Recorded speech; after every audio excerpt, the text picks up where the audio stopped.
Oh, please, I didn't hear you. Yeah, I think you were just a hair late. Oh, sorry. When you All get done, good. please pray for Christy and her family and all that at the end. We will, absolutely. Okay, so now we are in verse 19. And the border passed along the side of Beth Holga northward, and the outgoings of the border were at the north bay of the Salt Sea at the south end of Jordan. This was the south coast. And Jordan was the border of it on the east side. This was the inheritance of the children of Benjamin by the coasts thereof round about, according to their families. Now the cities of the tribe of the children of Benjamin, according to their families, were Jericho and Beth Holga, or Beth Hogla, in the valley of Keziz, and Bethabara, and Zimramim, and Bethel, and Avim, and Perah, and Orpha, and and Hamanonia. Look at that name. That should be on a spelling bee card. And Ophni and Gaba, 12 cities with their villages, Gibeon and Ramah and Beroth and Mizpah and Chephirah and Moza and Rechem and Irpil and Teralah and Zelah, Eleph and Jebusi, which is Jerusalem, Gibeath and Kirjath, 14 cities with their villages. This is the inheritance of the children of Benjamin according to their families. So remember, guys, they went out to survey the land. They brought back the names of the cities and the lands and the maps and all that sort and brought it back to Joshua. But this is going to continue on.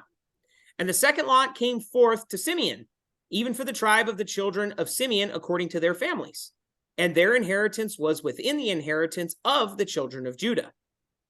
And they had in their inheritance Beersheba or Sheba and Mulada and Hazar Rashul and Bala and Hezem and El Tolad and Bethuel and Hormah and Ziklag and Beth Markaboth and Hazarah and Bethleboath and Sharuhen, 13 cities and their villages, Ain, Remamon, and Ether and Ashan, 4 cities and their villages, and all the villages that were round about these cities to Baalatheber, Ramoth of the south.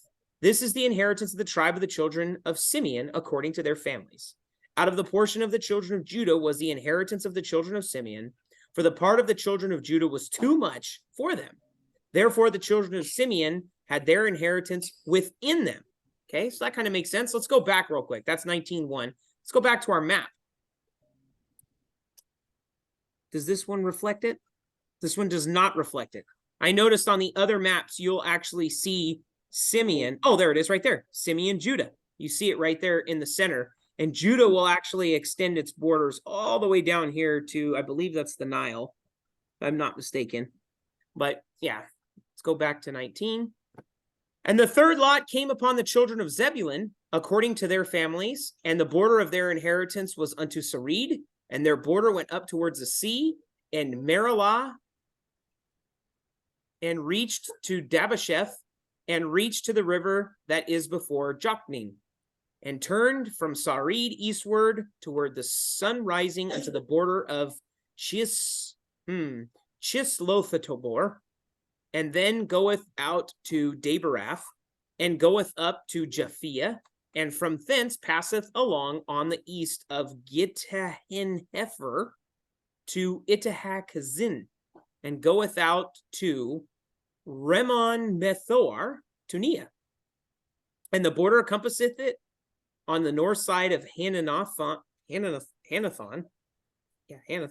and the outgoings thereof are the village of Jiphthale and Katath and and Nahalal and Shimron and Idala and Bethlehem, 12 cities with their villages. This is the inheritance of the children of Zebulun, according to their families, these cities with their villages. Let's keep going. And the fourth lot came out to Issachar. Did we read that one right now? Did I read that one twice? No. Okay, I'm sorry. I see it now. Where's Issachar at? And the fourth lot came out to Issachar for the children of Issachar according to their families, and their border was toward Jezreel and Chesoloth and Shuneam and Hapharim and Shion and Anaharath and Rabith and Kishion and Abez and Remeth and En-Genimin, and Nahara, and Beth Pazzezes. And the coast reacheth to Tabor, and Shahazina, and Beth Shemesh, and the outgoings of their border were at Jordan. 16 cities with their villages. This is the inheritance of the tribe of the children of Issachar, according to their families, the cities and their villages. And the fifth lot came out for the tribe of the children of Asher, according to their families, and their border was Helkath, and Hali, and Beton, and Akshaph, and Almelech, and Amud, and Mishiel, and reacheth to Carmel westward, and to Shai Horlebnath, and turneth toward the sunrising of Beth Dagon, and reaching to Zebulun and the valley of Jiphnethel, toward the north side of Beth Mek and Nile, and goeth out to Kabul on the left hand, and Hebron, and Rehob, and Hammon, and Kanah, even unto the great Zidon. And then the coast turneth to Ramah, and to the strong city Tyre, and the coast turneth to Hosah, and the outgoings thereof are at the sea of the coast of Achizim, Umah also, and Aphek, and Rehob, 22 cities with their villages. This is the inheritance of the tribe of the children of Asher, according to their families, these cities and villages. The sixth lot, which means we're getting pretty close to the last one, right? Because how many people needed their inheritance? 7. All right, 7. The sixth lot came out to the children of Naphtali, even for the children of Naphtali, according to their families. And their coast was from Helepeth, from Alon to Zonanim, to Admi, to Nekeb, to Jabneel, to Lakum. And the outgoings thereof were at Jordan. And then the coast turneth westward to Aznoth Tabor, and goeth out from hence to Hukok, and reacheth to Zebulun onto the south side, and reacheth to Asher onto the west side, and Judah upon Jordan toward the sun rising. And the fenced cities are Ziddim, Zur, and Hamath, Rakath, and Chinnereth, and Adamah, and Ramah, and Hazor, and Kedesh, and Edrei, and Enhazor, and Iron, and Migdalel, Horem, and Beth Nana, and Beth Shemesh, 19 cities with their villages. This is the inheritance of the tribe of the children of Naphtali, according to their families, the cities and their villages. Lily, go to your room now. You have been warned. Now, I'm not playing around. Go. Thank you. Okay, next one. And the seventh lot came for the tribe of the children of Dan, according to their families. And the coast of their inheritance was Zorah, and Eshtal, and Shemesh, and Shalabin, and Ajalon, and Jephlah, and Elon, and Thimnatha, and Ekron, and Eltekah, and Gibbethon, and Baalath, and Jehud, and Benu Barak, and Gath of Rimram, and me Jarkon, and Rakakon, with the border before Japho. I'm sorry, guys. This is a bit of a challenge. Okay, we're on Rakakon. Okay, and the coast of the children of Dan, woohoo, went out too little for them. Therefore, the children of Dan went up to fight against Leshem, and took it, and smote it with the edge of the sword, and possessed it, and dwelt therein, and called Leshem Dan, after the name of Dan their father. This is the inheritance of the tribe of the children of Dan, according to their families, these cities with their villages. When they had made an end of dividing the land for inheritance by their coasts, the children of Israel gave an inheritance to Joshua, the son of Nun, among them. According to the word of the Lord, they gave him the city which he asked, even Timnath-Serah in the Mount Ephraim, and he built the city and dwelt therein. These are the inheritances which Eleazar the priest and Joshua the son of Nun and the heads of the fathers of the tribes of the children of Israel divided for an inheritance by lot in Shiloh before the Lord at the door of the tabernacle of the congregation. So they made an end of dividing the country. So right now, as I was reading, I was really impressed, and we will continue to be impressed with them, because what it seems to be is that under the direct leadership of Joshua and Eleazar, the people listen. They do what God tells them to do, and they trust in him. for all these various battles. And we're going to see that this pattern continues. They're just become a wonderful nation. So the Lord also spoke unto Joshua, saying, speak unto the children of Israel, saying, appoint out for you cities of refuge, whereof I spoke unto you by the hand of Moses, that the slayer that killeth any persons unawares and unwittingly may flee thither. And they shall be your refuge from the avenger of blood. And when he that doeth or that doth flee unto one of those cities shall stand at the entering of the gate of the city, and shall declare his cause in the ears of the elders of that city, they shall take him into the city unto them, and give him a place, that he may dwell among them. And if the avenger of blood pursue after him, then they shall not deliver the slayer up into his hand, because he smote his neighbor unwittingly, and hated him not before time. And he shall dwell in that city until he stand before the congregation for judgment, and until the death of the high priest, that shall be in those days. Then the slayer shall return, and shall come into his own city, and unto his own house, and unto the city from whence he fled. And they appointed Kedesh in Galilee, in Mount Naphtali, and Shechem in Mount Ephraim, and Kirjath Jarba, which is in Hebron, in the Mount of Judah. And on the other side of Jordan by Jericho eastward, they assigned Bezer in the wilderness, up on the plain out of the tribe of Reuben, and Ramoth and Gilead out of the tribe of Gad, and Golan in Bashan out of the tribe of Manasseh. These were the cities appointed for all the children of Israel, and for the stranger that sojourneth among them, that whosoever killeth any person at unaware might flee thither, and not die by the hand of the avenger of blood until he stood before the congregation. How many people understand the purpose of the city of refuge? Landon, why was there a city of refuge? You don't know? For them to go. From what? The Slayer? Yes. Okay. What Does did he say? it from the Slayer? Do you understand what the purpose was? In the Hebrew tradition, if let's say that I'm out farming and I pick up my axe over my head and get ready to swing it on the ground, and as I'm swinging it, the axe head comes off and flies over my field and hits my neighbor in the head and kills him. Did I murder my neighbor? No. I killed him.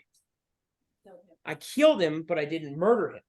Now, the next family member had an obligation to avenge the murder of their family member. But if the individual who killed someone, not murdered, saw that trouble was coming his way, he could flee to any one of these sanctuary cities.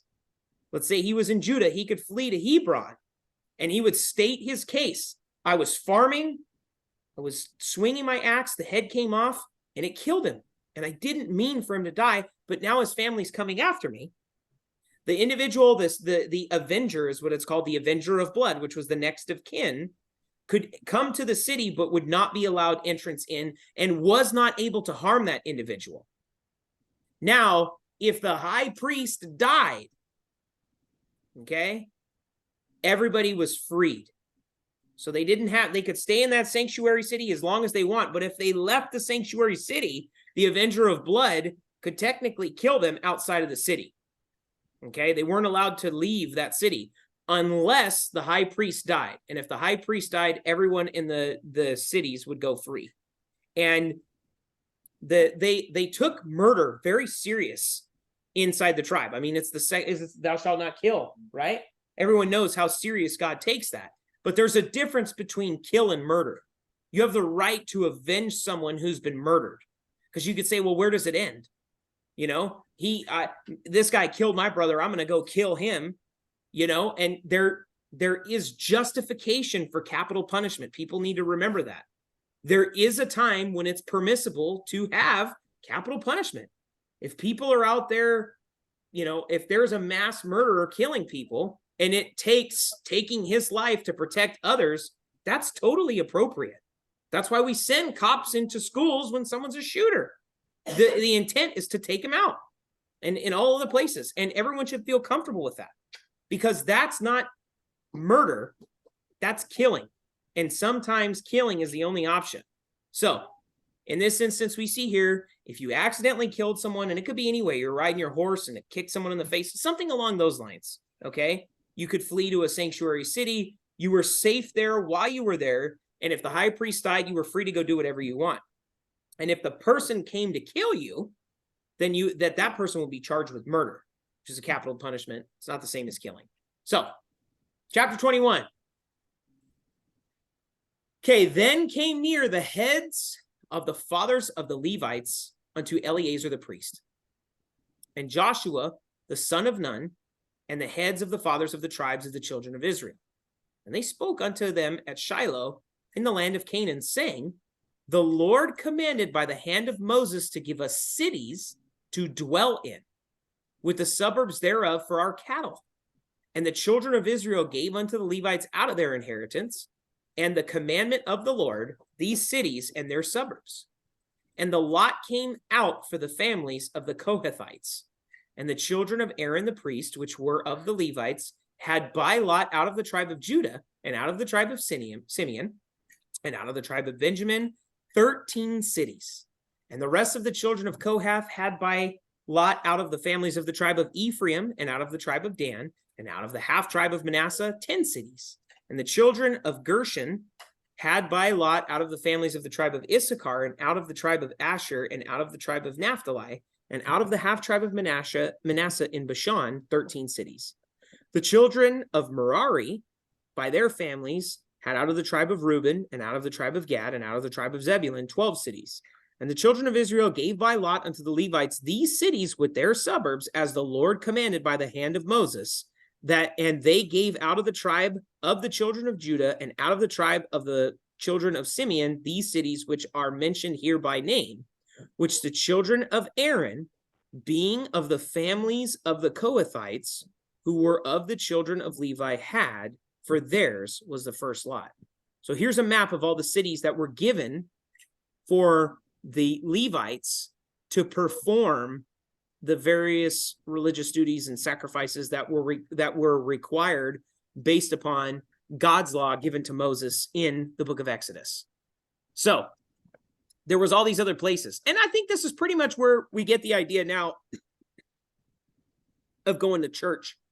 This is where the temples would be, where people would go to practice, or not practice, but essentially perform worship and reverence to God.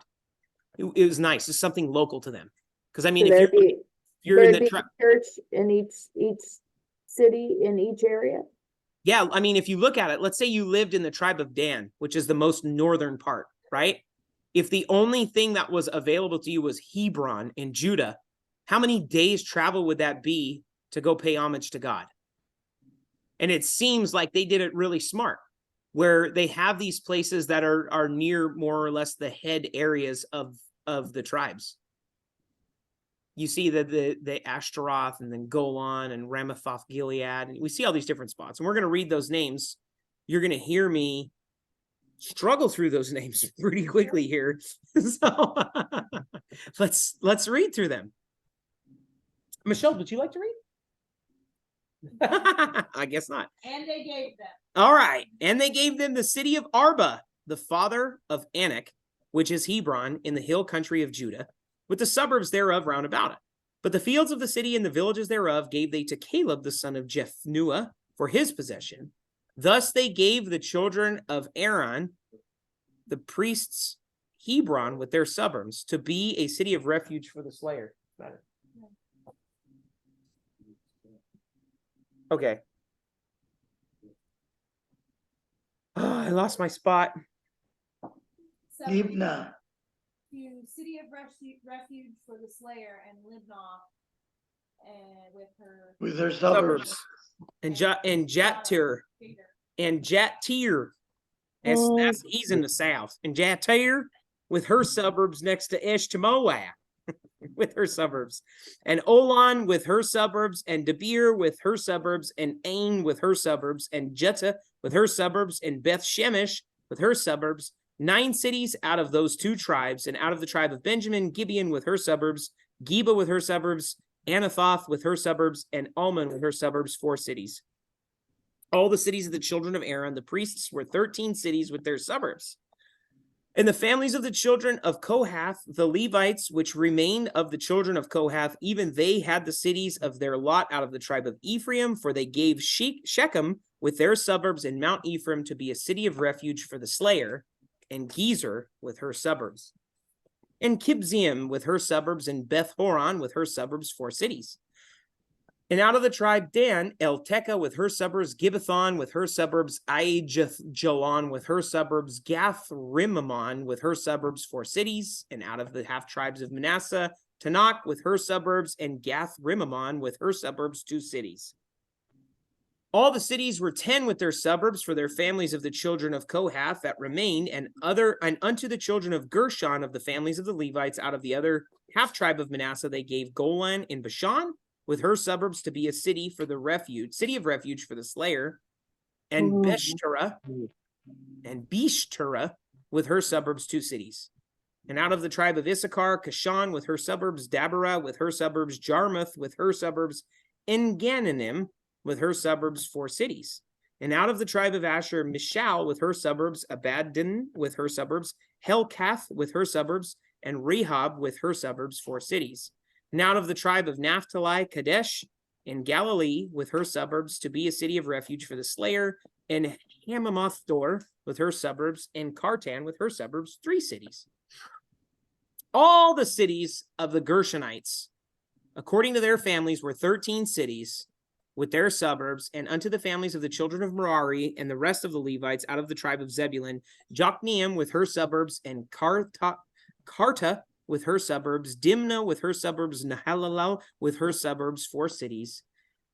And out of the tribe of Reuben, Bezer with her suburbs, and Jehazzah with her suburbs, Kiddemoth with her suburbs, and Mephhath with her suburbs, 4 cities.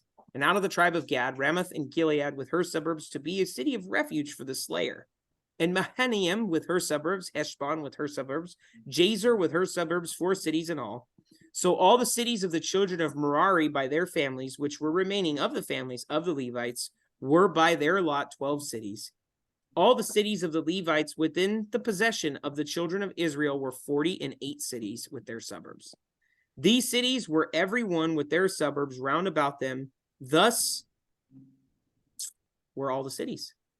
And the Lord gave unto Israel all the land which he sware to give unto their fathers, and they possessed it, and dwelt therein, and the Lord gave them rest round about according to all that he swore unto their fathers, and there stood not a man of all their enemies before them. The Lord delivered all their enemies into their hand. There failed not aught of any good thing which the Lord had spoken unto the house of Israel. All came to pass. So here's that map one more time of the cities that were given to the Levites, so to speak, the land that was given to the Levites. And one thing you'll note, and this is probably purely conjecture, is that the Levites were, it seems, told to move around continually.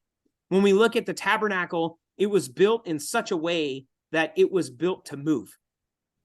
And we see that there's always like this constant movement where they're in a city, and then they have plains for the cattle to graze to prepare for the sacrifices. But it seems like there's a lot of movement. Oh, so the tabernacle didn't stay in one location. It went from city to city. Well, do you remember what the tabernacle did during the wanderings in the desert? Remember, they had all those instructions on how they were supposed to build it. And then once it was assembled, exactly how they were to do it, the presence of God dwelt over the top of it in the shape of a cloud during the daytime and a pillar of fire by nighttime. And when the fire or the cloud would move, that was when it was time for them to take down the tabernacle and be a mobile platform. As for where the tabernacle is in right now, I have no idea. If I had to guess, it's probably in Shiloh at this time, it's probably in Shiloh with Eleazar and Joshua, because that's where they were distributing all these things. It seems to make the most sense for it to be there. Where it ends up going, we learn all about that, because we'll see about that later when we'll continue reading. So this is pretty cool. Then Joshua called the Reubenites and the Gadites. What was different about the Reubenites and Gadites? Does anyone remember? Stayed on the other side of the Jordan. They stayed on the other side of the Jordan. Yes, Miguel. So Joshua called the Reubenites and the Gadites and the half tribe of Manasseh and said unto them, you have kept all that Moses, the servant of the Lord, commanded you, and have obeyed my voice in all that I commanded you. You have left not your brethren these many days until this day, but have kept the charge of the commandment of the Lord your God. And now the Lord your God has given rest unto your brothers, as he has promised them. Therefore now return you, and get unto your tents, and unto the land of your possession, which Moses the servant of the Lord gave you on the other side of the Jordan. But take diligent heed to do the commandment and the law which Moses the servant of the Lord charged you, to love the Lord your God, and to walk in all his ways, and to keep his commandments, and to cleave unto him, and to serve him with all your heart and with all your soul. So Joshua blessed them and sent them away.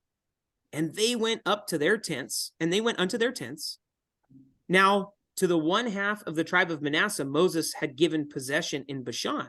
But unto the other half thereof gave Joshua among their brethren on the other side of Jordan westward. And when Joshua sent them away also unto their tents, then he blessed them. And he spake unto them, saying, return with much riches unto your tents, and with very much cattle, with silver and with gold, and with brass and with iron, and with very much raiment. Divide the spoil of your enemies with your brethren. And the children of Reuben and the children of Gad and the half tribe of Manasseh returned, and departed from the children of Israel out of Shiloh, which is the land of Canaan, to go unto the country of Gilead, to the land of their possession, whereof they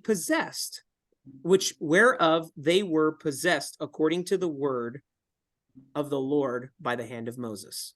So, this is another thing to think about. Reuben, well, I should say Reuben, the Reubenites, the Gadites, and half of the Manasseites, so to speak, left their families behind.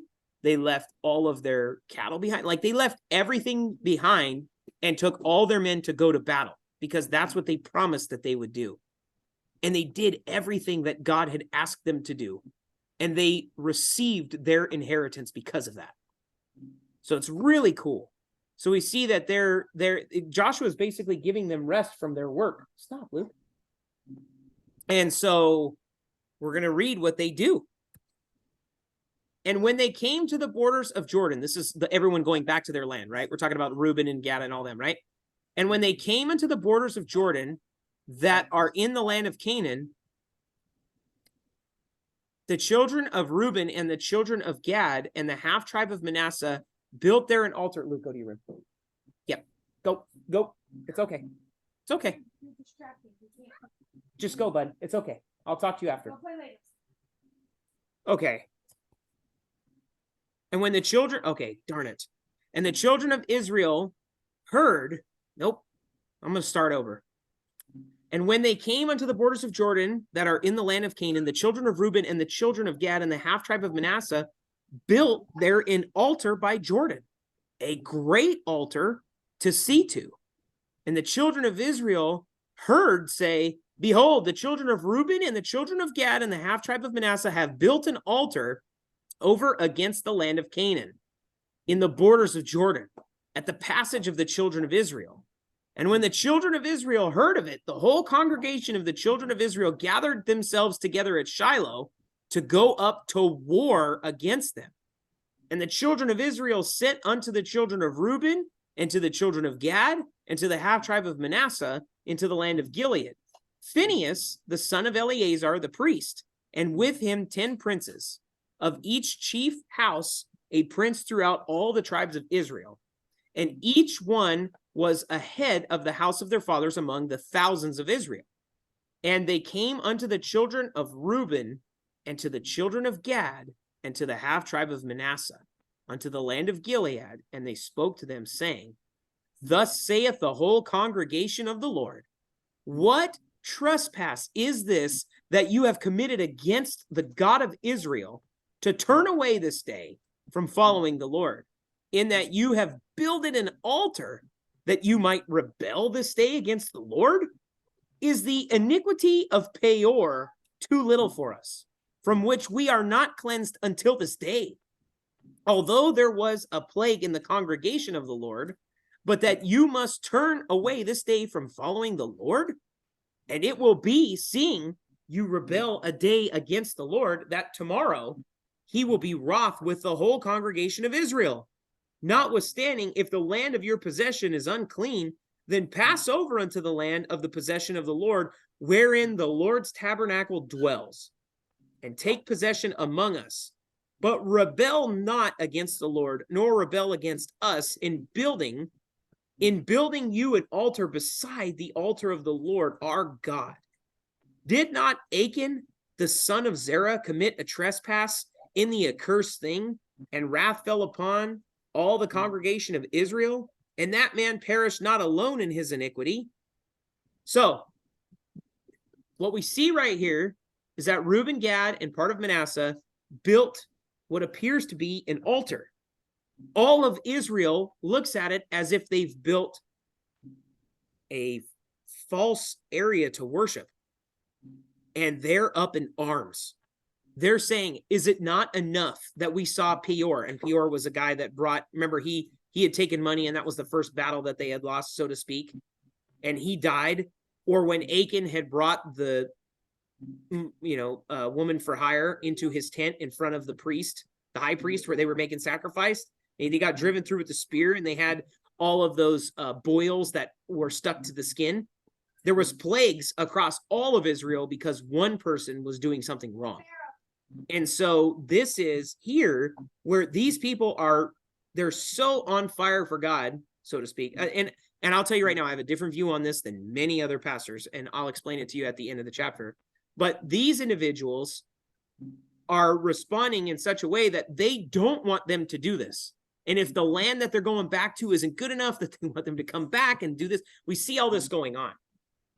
So we're going to find out exactly what happened.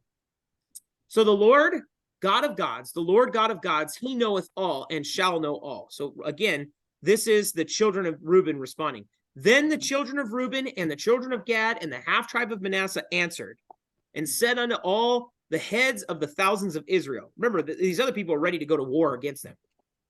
The Lord God of gods, he knows, and Israel shall know.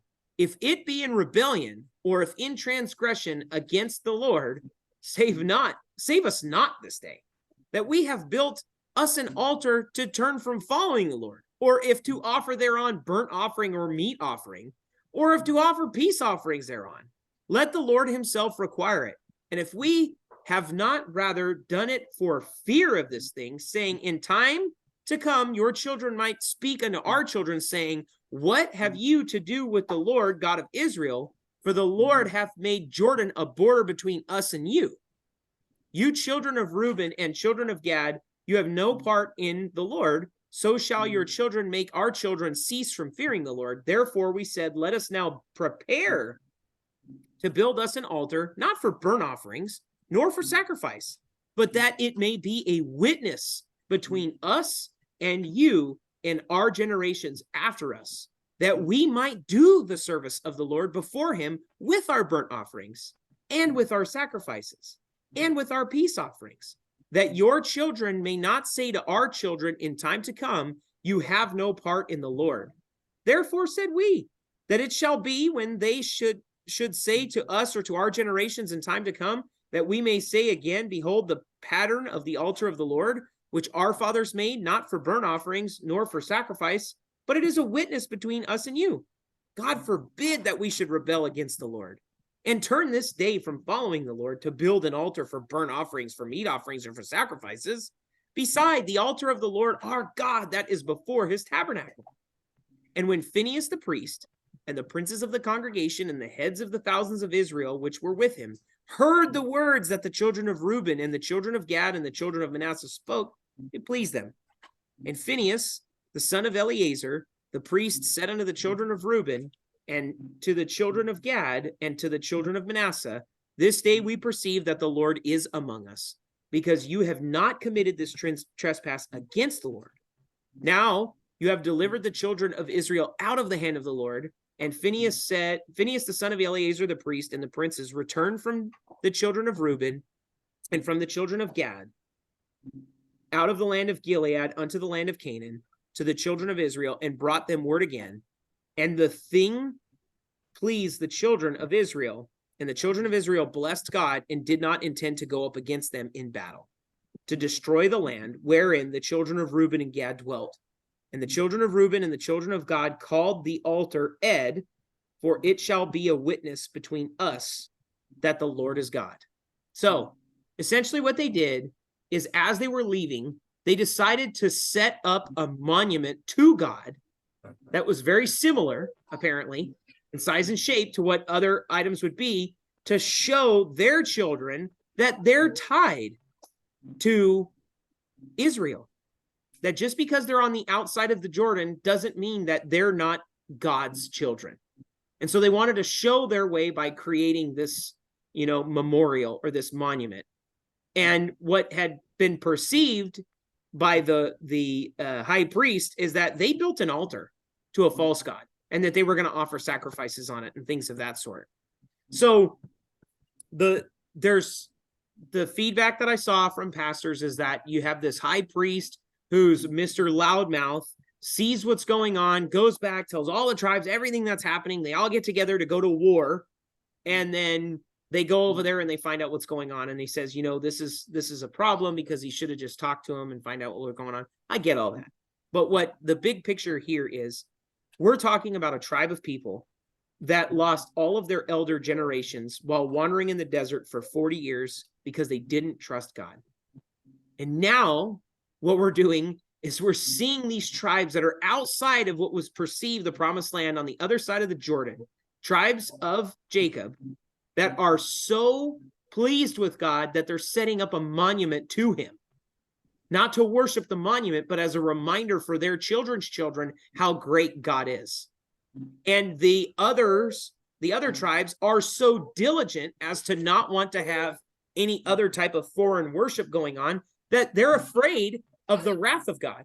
And so instead of it being like one of those scenarios where all these people didn't trust in God, they had tons of reverence for God, and they were terrified if someone was going to turn around. They truly trusted that God was someone who honored his word. And that, to me, is a total change from the people that were in the wilderness. Oh, did God bring us out here just to die?